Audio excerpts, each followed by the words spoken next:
Abasiraamu b'ekyazanga baswamu 5 bakedde okutula ku ofisi ya RDC Luweero Harriet Nakamya nga bagamba nti bakoye okubasuubiza nga bagenda okukola ku nsonga zaabwe kyokka ne batatuukiriza. Wabula abasiraamu balabye RDC tatuuka ne batandika okusaala swala buli luvannyuma lwa ddakiika 10. Bano bakulembeddwamu amiru waabwe Haji Yasini Kakomo nga bagamba nti okuva lwebagoba ku muzikiti tebalina we basaalira nga kati basaalira mu mayumba gaabwe oluusi mu kkubo. Nga omuntu asinze otutukosa ali mu kitundu ye mmeeya gwe bayita Rashidi Kawaawa nga yeekobanye n'akulira ne DPC w'Erwengo okuba nti bagootaanya batumalako ebyaffe mu lugezigezi. Abakyala bategeeza nti ku muzikiti baateekawo abasirikale abasajja era nga bwe bagenda bamala kubaaza nga bwe babakwatirira. Kutuluma tuyina ennaku batuyambe RDC poliisi n'abakulu bonna tusobole okusaala kino ekisiibo tetusaala.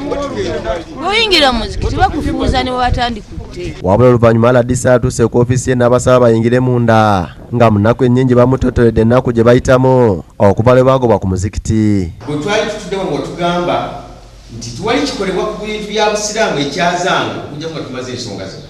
Ate ng'omuntu ak'obuntu kajja ne tugamba nti naffe oba tulumbe gavumenti binaamanya nti naffe tugikooye. Bagamba nti bakyalina we basaalira ate nga ku kino ababagoba bataddeko n'okubba ettaka ly'obusiraamu. Omukristo ekintu ky'ettaka kyalibadde kikwatako nnyo. Manya nti ekintu kye baliko kiteekwa okuba nga kiri mu makubo si matuufu.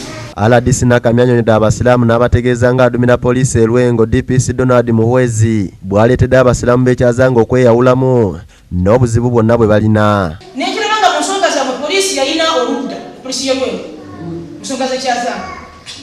Nemanya ensonga ajja kukikwatako. Agamba nti DPC yeegase ne mmeeya w'ekyazanga Rashidi Kawaawa okutabula abasiraamu. Yaŋŋamba nga Kawaawa mmeeya w'ekyazanga gwe nagaana ave mu nsonga z'obusiraamu yasinze okuleeta obuvuyo. Wabula mmeeya w'ekyazanga Rashidi Kawaawa bw'atuukiriddwa yeeganye byonna ebimwogeddwako.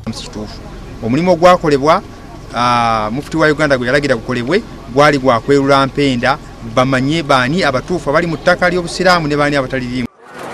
Ebyo nga biri biti abasuubuzi abakolera mu katale k'Wobulenzi bakukuluma olw'embeera y'omusolo omungi ogubasolozebwako ate nga ssente zibayimirizaawo beewola neewole kw'otadde ebintu ebivunda nga tebajjamu ssente ez'abawolebwa.